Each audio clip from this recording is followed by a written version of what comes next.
Fala galera, tudo bem? Eu me chamo Fagner, sou professor universitário aí da área de sistemas, trabalho na área de TI também tem algum tempo. E hoje eu vou trazer para vocês um pouquinho sobre, a gente vai trazer uma conversa sobre alguns processos de desenvolvimento de software. Então, como que na área de TI, especificamente, a gente tem algumas organizações para a área de desenvolvimento, especificamente para ficar algo produtivo e adequado para nossa implementação, para a nossa construção de sistemas. Ah, eu já montei aqui alguma coisinha para a gente ter de análise direto como um mapa mental, para entender sobre os processos de desenvolvimento de software. Mas vamos começar entendendo primeiro quando a gente fala sobre software, né, do que a gente está falando, que toda vez que a gente precisa de um software é sinal de que aconteceu uma demanda ou precisa de uma demanda, a demanda precisa ser solucionada, né? Então, o ato de programar, o ato de você desenvolver algum sistema, desenvolver algum software, quer dizer que você está resolvendo algum problema. Então, o bom programador, a gente pode dizer assim, o bom sistema é aquele que resolve o problema. Pode não ser, às vezes, o mais bonitinho, o mais ajustado, porém aquele que resolve o problema em questão. Então, vamos partir desse princípio de que para ser desenvolvido um software, a gente precisa ter um problema a ser resolvido. Então, a gente precisa entender desse sistema, a partir desse ponto de que a gente tem um problema que deve ser resolvido. Dentro de alguns processos, a gente tem algumas fases para que esse desenvolvimento aconteça. A gente começa primeiro fazendo uma análise econômica da situação. Então, você tem a ideia de que aqui você está trazendo isso de forma viável para o mercado, ou seja, você vai colocar isso aqui como um estudo de viabilidade, né?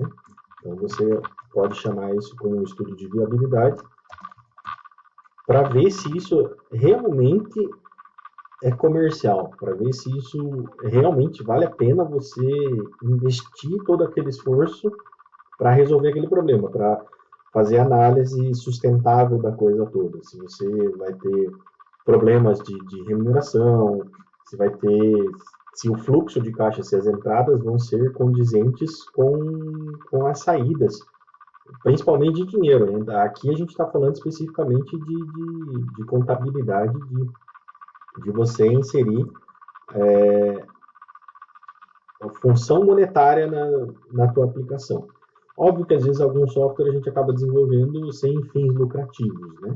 Mas estando no mercado de desenvolvimento e falando de empresas especificamente, a gente sempre visa ter algo sustentável, ter algo que renda uma parcela monetária.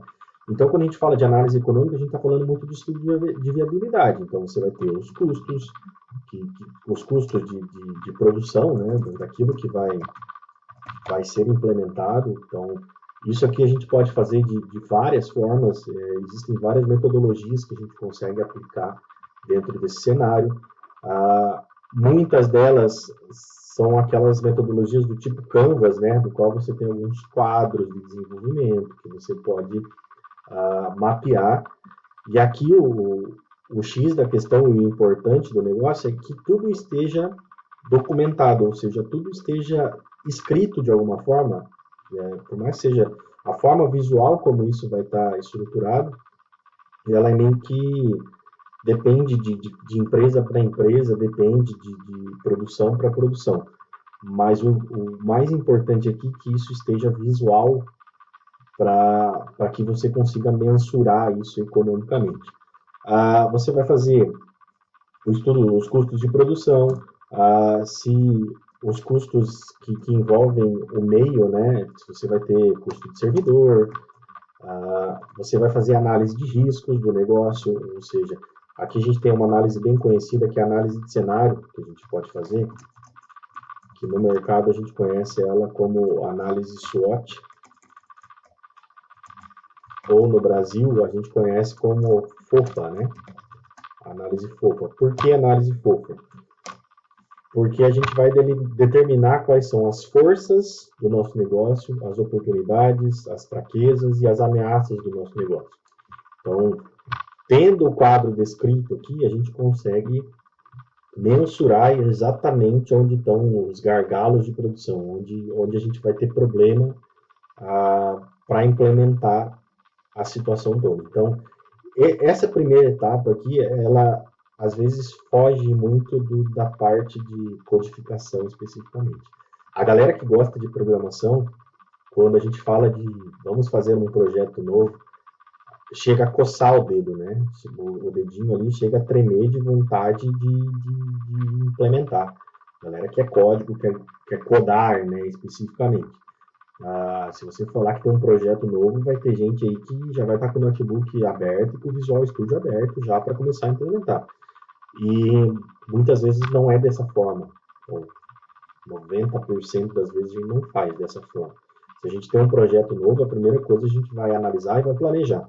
O segredo do negócio está em planejamento. O que acontece quando a gente não planeja isso, né? A gente acaba tendo muitas funções de retrabalho, ou acaba ainda, pior ainda, tendo custos elevadíssimos por conta da produção, por conta do cenário de produção, onde a gente acaba não analisando o cenário da forma correta. Fazendo um adendo com relação a essa análise de cenário, a gente pode aplicar essa análise SWOT aí de várias formas diferentes, tá? Em vários cenários específicos, em várias fases da produção. Ela não é uma análise específica da análise econômica. Mas o que precisa ficar bem claro aqui é que essa análise econômica ela precisa ser feita de forma precisa ou o mais próximo do cenário real possível, com levantamento de valores mesmo reais para você não ter um susto lá na frente. Principalmente assim, se você tem um investidor externo dentro do teu negócio.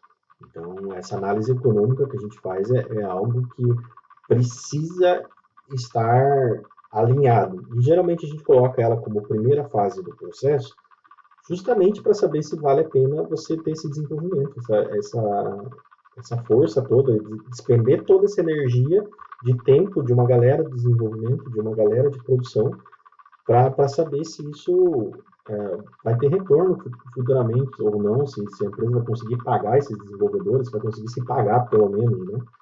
Então, é a primeira análise que muitas vezes a gente, em alguns casos, a empresa até acaba parando por aqui, porque chega nessa análise a tal ponto e fala assim, não vale a pena desenvolver dessa forma. Então, antes de ir para os próximos processos, essa é a análise primordial para a gente fazer antes de colocar qualquer investimento mais forte, né, mais preciso em cima. Muitas vezes nessa análise econômica a gente já acaba tirando um termo comum aqui da área de sistemas, que é o nosso produto MVP, né? Que é o produto mínimo viável. Mínimo viável. Que a gente acaba extraindo muito valor dessa análise econômica para dizer assim, ó, esse daqui é o primeiro produto assim, que já vai começar a pagar nossas contas, né? Então, essa é a primeira fase do processo que a gente delimita para não ter, voltando naquele programador. O programador, se você falar que precisa desenvolver um sistema, ele já está pensando no banco de dados, lá como é que ele vai fazer, como é que vai estruturar, já está estruturando todas as tabelas, e esse produto mínimo viável vem justamente para filtrar isso e para delimitar o processo. Ó, a gente vai fazer essa primeira fase. Essa primeira etapa do processo, a gente vai até aqui. E a gente precisa focar nesse passo, né? Nesse passo do processo. Aí vem de você delimitar os recursos, falar assim, ó, o que é realmente importante para o meu software ou para a minha aplicação, que gera uma proposta de valor para o meu usuário, né? Lembrando que quando você está desenvolvendo software, você está desenvolvendo para alguém, você está desenvolvendo uma solução para uma pessoa, para quem vai usar, para um grupo de pessoas que vai utilizar, você vai facilitar a vida de alguém, né? Então, você nunca pode esquecer de que você está facilitando, e a função primordial é que deve ser a facilitadora. Então, da onde a gente vai partir o desenvolvimento, muitas vezes sai desse MVP, desse produto mínimo viável aí, que você tirou ali no final da análise econômica, falar assim, ó, esse daqui é o necessário para a gente começar a desenvolver aí ter um cenário onde se torna viável a aplicação, certo? Depois disso, a gente vai fazer sim uma análise de requisitos do software, ou quase que junto com essa análise econômica acaba rolando essa análise de requisitos.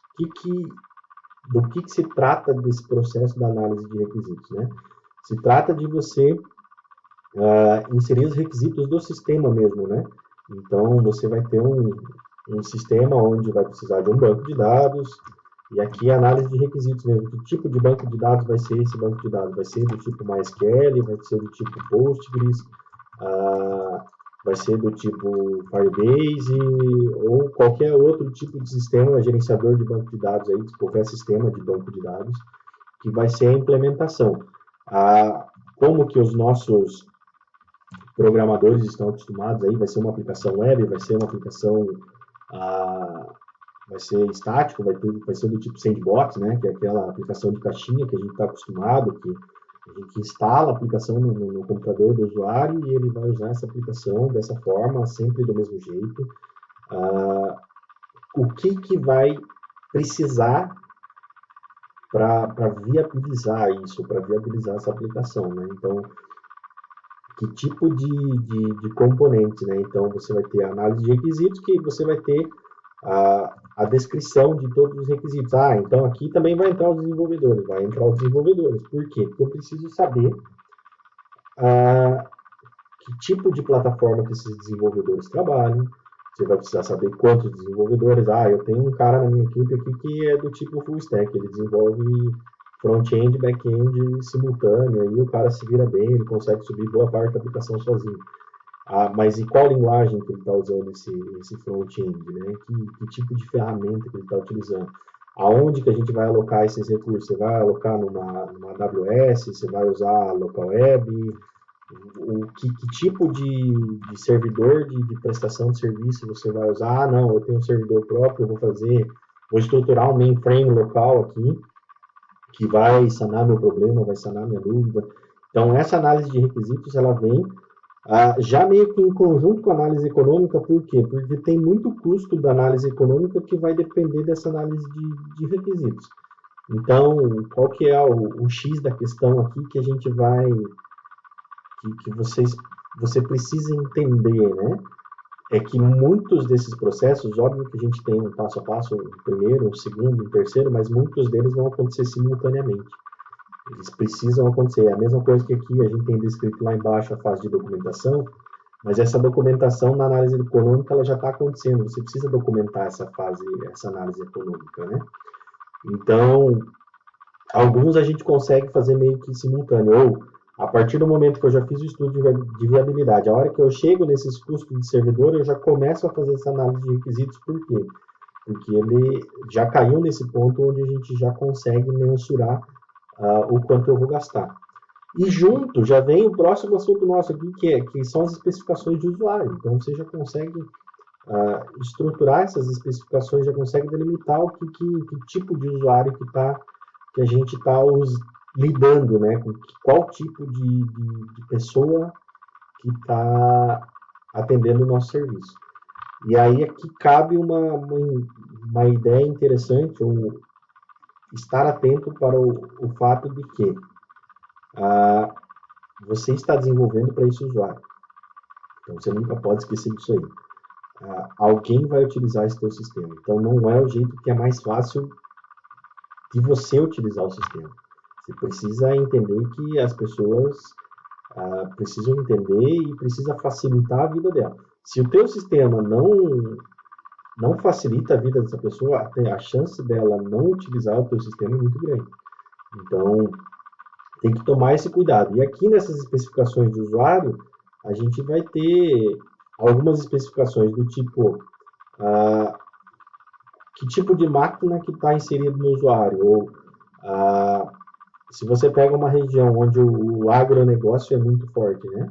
Que é uma das regiões que a gente está inserido aqui, né? Você tem algumas especificações do usuário que são um pouquinho diferentes. Porque você imagina você desenvolvendo uma aplicação, um software aí, para o cara do campo, onde muitas vezes lá no meio da lavoura não tem internet. Então, nessa especificação aqui, você vai dizer se o usuário tem internet ou não, a internet tem disponibilidade de internet, né? Notar que isso é possível, você ter essa disponibilidade ou não, se você vai ter o tempo todo, é uma máquina local, é uma loja especificamente dentro da cidade, onde a chance de ficar sem internet é uma chance mínima. Então, você precisa fazer um backup muito menor para gerenciar isso daqui. É diferente de você ter que fazer uma aplicação assíncrona, quando o cara está no campo lá, o técnico está no campo, onde quando ele tiver internet você vai alimentar a tua rede. Então, essas especificações de que tipo de celular mesmo que o usuário vai ter, se for o caso de aplicativo, que tipo de computador esse usuário vai ter, quais são as especificações mínimas aí de alocação, além de você ter algumas especificações assim do tipo de usuário mesmo, e aqui vem até de um quadro que a gente pega muito da área de marketing, que a gente tem é a criação de personas, né? O que é uma criação de persona? É você criar uma personificação, uma pessoa fictícia que provavelmente vai usar teu sistema. E aí, nessa criação de personas, você tem até a questão de você exemplificar sentimentos da pessoa, você vai dar um nome, você vai dar profissão para a pessoa, de forma fictícia, mas com o real, né? Com uma ideia realista daquilo que pode acontecer dentro do teu cenário. Essa pessoa, a linguagem da pessoa, a linguagem de quem trabalha com fluxo de caixa do supermercado é diferente de uma loja de calçado. Então, às vezes, um termo lá de caixa, às vezes a pessoa vai usar lá sangria de caixa, né, que é o ato de você extrair dinheiro do caixa quando ele está em movimento aí. Em alguns mercados, ou em alguns mercados no sentido de tipos de empresa, de nicho de mercado, em alguns nichos de mercado, a gente chama isso de sangria. Pode ser que em algum nicho de mercado isso seja chamado de extração, extração de valor do caixa, extração de valor monetário. Vou fazer uma retirada do caixa em movimento. Então, perceba que essas especificações do usuário, elas vão além das especificações técnicas, né, de computador, até as especificações de forma como o usuário trabalha. Aqui a gente entra nos termos de UX mesmo, né, de User Experience, de experiência de usuário, de experiência de usuário para ele, de usuário, para que fique fácil ele utilizar esse software na tua mão, ou o software que você está gerenciando. A ideia final de você desenvolver é você desenvolver para alguém. Não é você desenvolver para você. Se você está desenvolvendo software para você, aí tudo bem, aí você faz da forma como você está analisando. E isso aqui é uma especificação interessante, porque mesmo que seja para você mesmo, você vai acabar fazendo essas especificações, por mais que seja mais fácil, mas você vai se enquadrar no seu cenário. Tá? Então, essa é uma etapa que a gente não consegue desmembrar.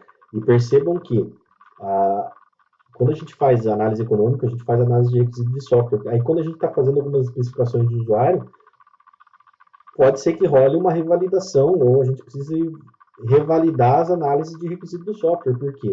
Porque essas análises de requisito do software estão bem atreladas às especificações do usuário. Tá? Então, alguma coisa pode mudar nas análises de requisitos ali que a gente precisa tomar uma certa atenção. Então, todos esses processos, a gente não começa assim, vamos fazer análise econômica, análise de requisitos, análise de usuário, arquitetura de software, e vai fazendo dessa forma, de tal forma que a gente consiga começar e terminar. Não, a gente acaba fazendo algumas especificações e acaba fazendo algumas junto, em processos simultâneos, certo? Que simultâneos desde que você já tenha informação do processo de cima, né, do processo anterior. Passado por isso, a gente consegue criar a arquitetura do software específico, que é a área onde a gente vai determinar como que esse software vai estar construído. E aqui é o ponto onde a gente vai realmente começar a mapear o software que a gente está desenvolvendo.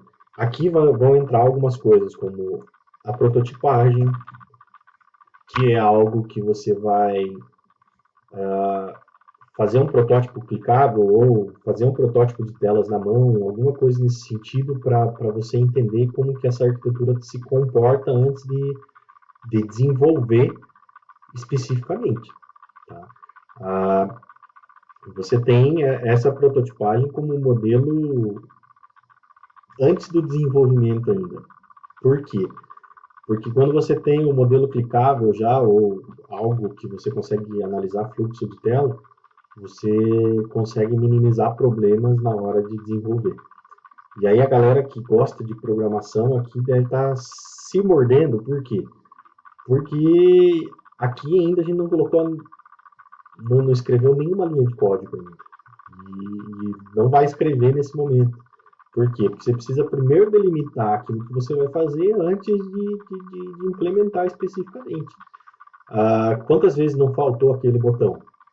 Falta um botãozinho, mas o botãozinho custa caro, porque se você pensar que às vezes o botãozinho precisa fazer uma interação com o banco de dados, ele precisa trazer dados de volta, então aquele botãozinho às vezes custa 2, 3, 5 horas de desenvolvimento, dependendo do botão que faltou, que poderia ter sido poupado esse tempo, ou você poderia ter economizado tempo de desenvolvimento se você tivesse previsto tudo isso antes.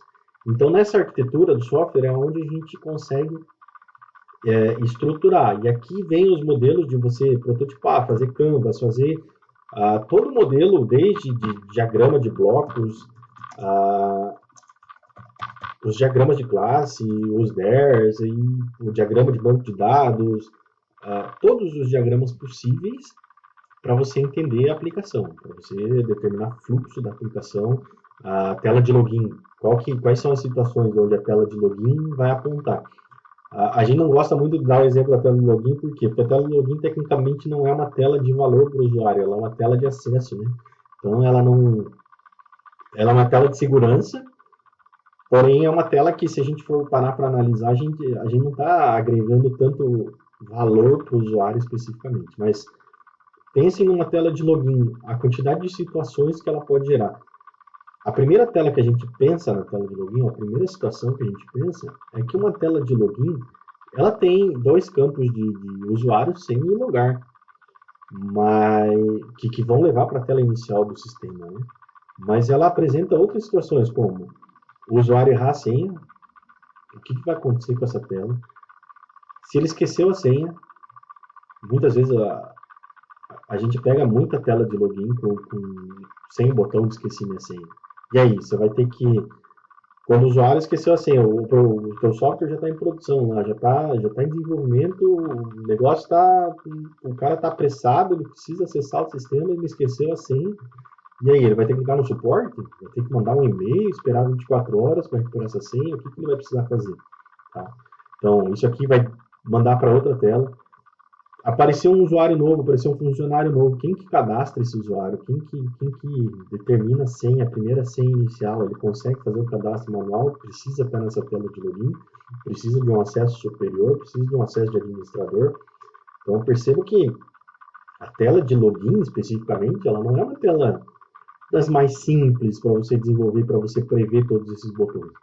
Quando você coloca nos diagramas, especificamente, visualmente, você consegue analisar isso. Você consegue perceber. Então, essa arquitetura de como está estruturado esse software, com todos os diagramas bonitinhos. Aqui tem o diagrama de classe, que é o diagrama de classe, que você tem todas as classes funcionando, como que vai estar estruturado, vai ser orientação a objetos lá, como que essas classes vão estar estruturadas. O que tem de classe de interação com o banco de dados, o que não interage, o que é classe de funçãozinha específica, tudo registrado antes especificamente de escrever qualquer linha de código.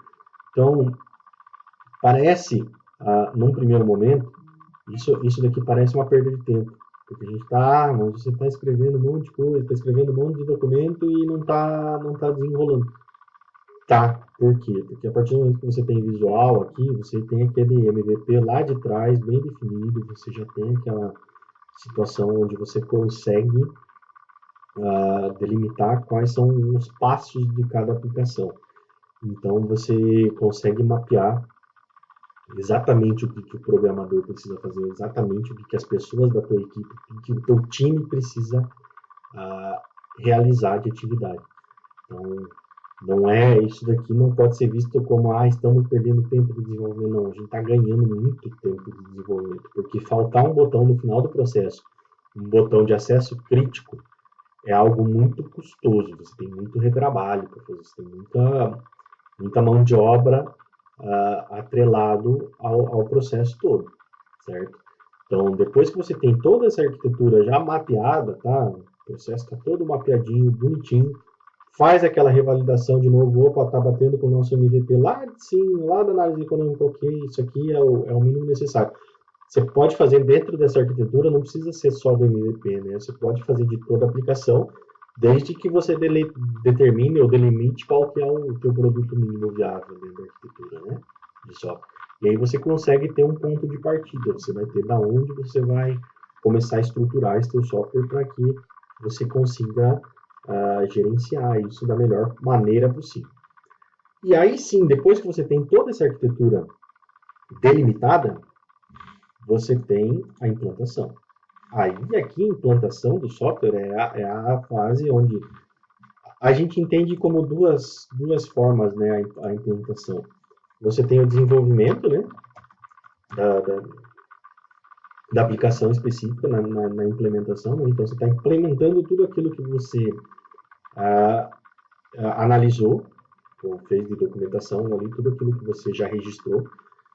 E você tem a fase de implementação, onde ela é a implementação no usuário, né?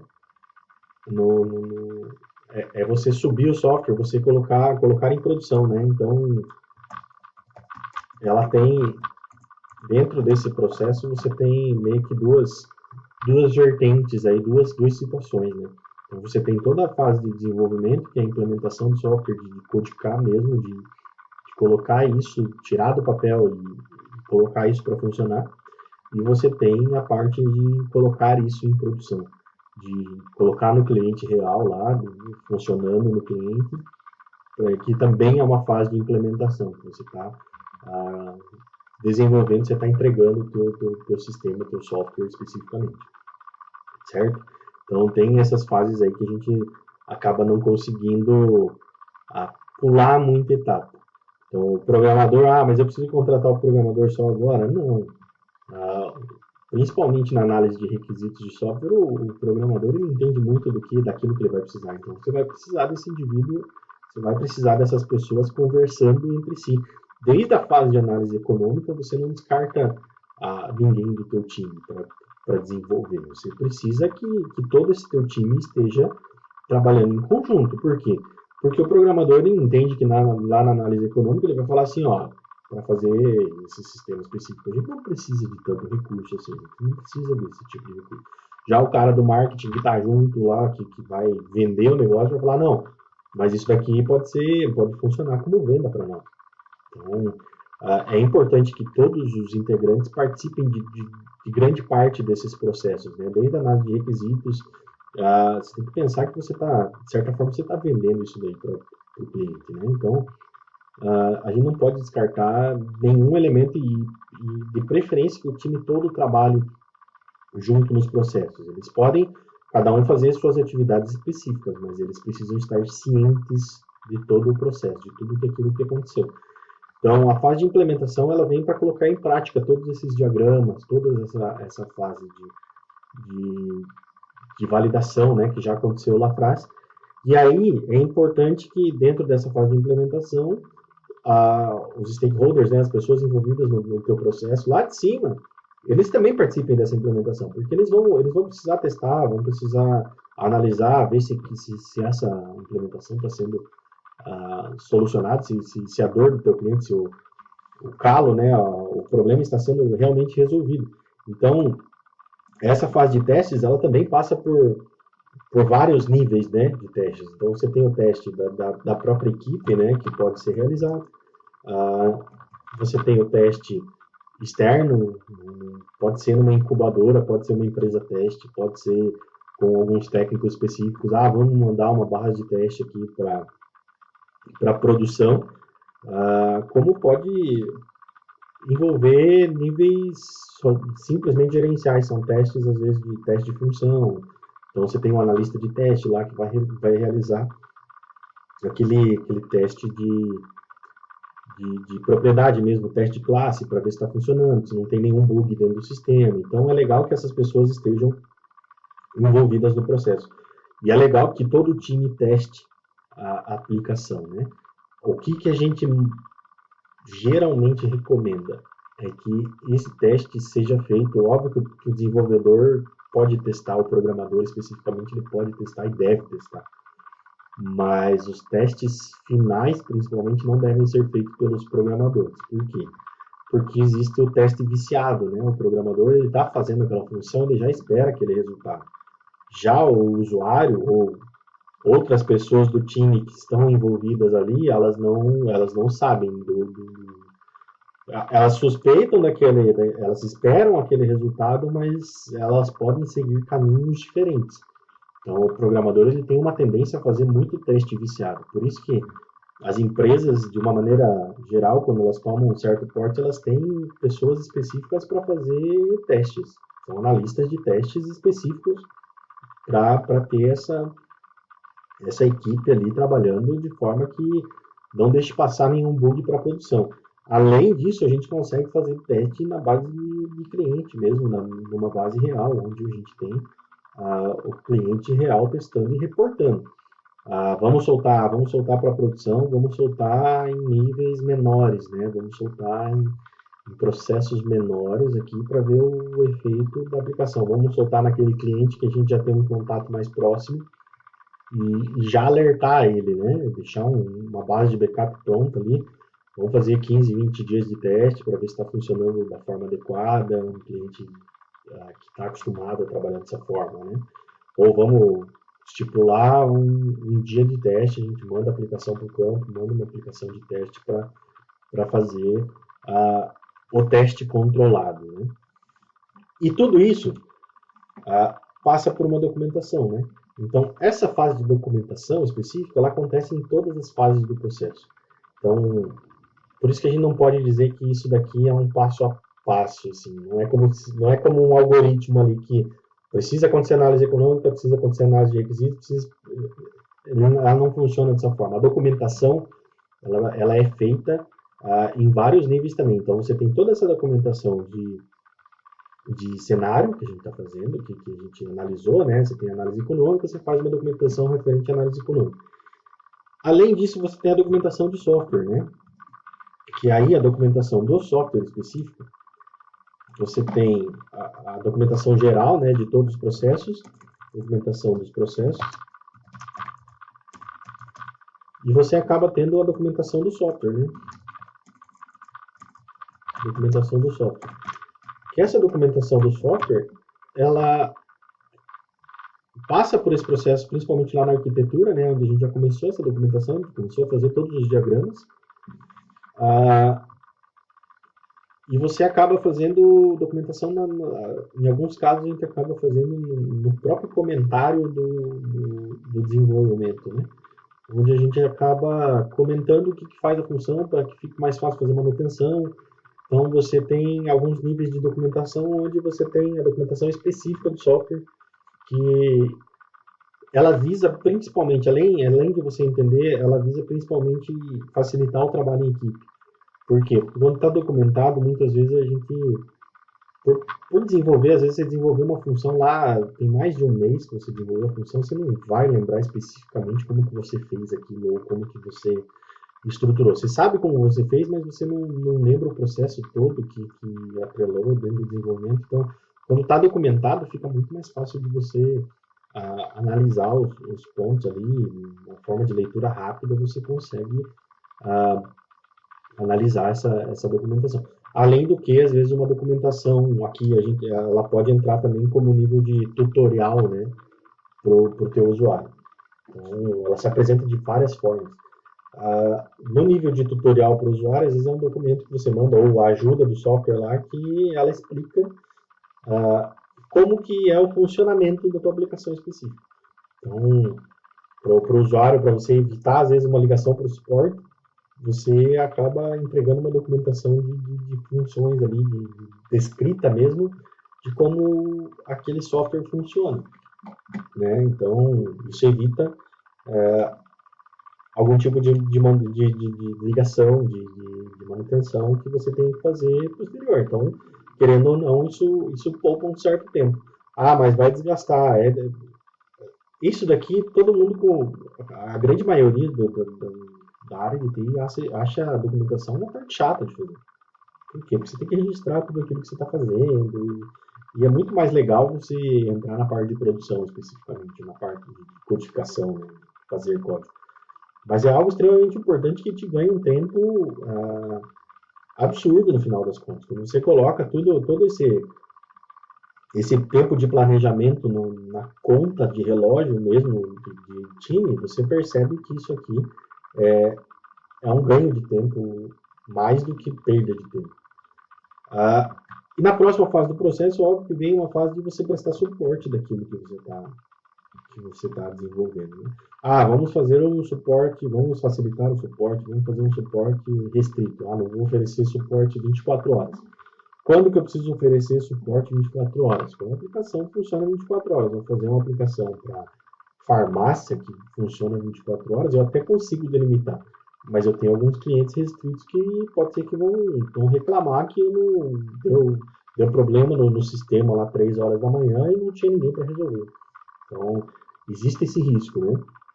Então, esse suporte ele não precisa ser só no helpdesk, né? A documentação ela pode funcionar como suporte, a própria interação, né? De você ir até o cliente, fazer análise de requisitos, você já está prestando, de certa forma, um suporte para ele. Você ir até, na fase de implementação, quando você tem a fase de implementação, que é a fase de você ir até o cliente e explicar para ele, você está prestando um suporte para o cliente. Então, são fases que você consegue fazer simultaneamente, né? E óbvio que dentro do suporte vão surgir situações onde você precisa prestar manutenção do software.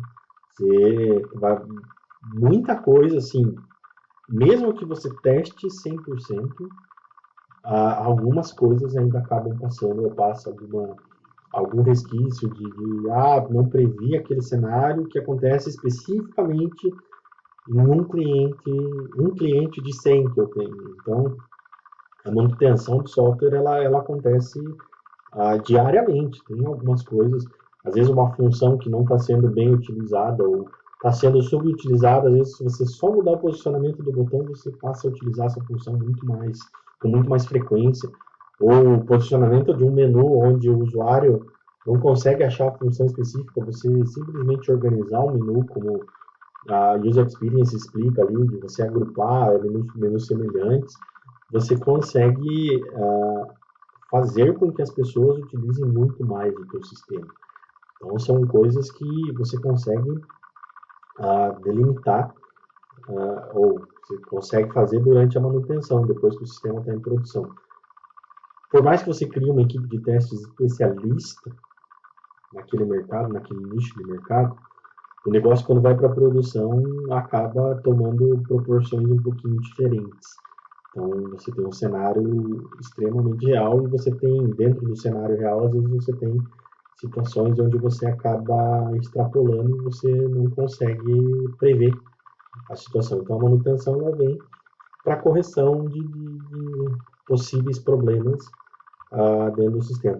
E possíveis problemas de implantação. Às vezes você acaba tendo que fazer uma manutenção no sistema assim, você declarou teu MVP lá, você estipulou teu MVP. É de uma forma onde você vai precisar ajustar a tua aplicação. Onde, para aquele momento, o MVP a gente precisava desenvolver dessa forma. Então, desse modelo, você conseguiu sanar o primeiro problema. Mas a partir do momento que você coloca mais informação, que você vai crescer, né, você vai escalar, na área de TI a gente fala muito de escalabilidade de software, né, ou o poder que esse software tem de crescimento, de atender muito mais funções, você acaba tendo que gerenciar isso, que fazer manutenções específicas para ajustar a tua aplicação para que ela continue crescendo, para ela continue se desenvolvendo. Então, isso ocorre de forma natural dentro do desenvolvimento de software, certo?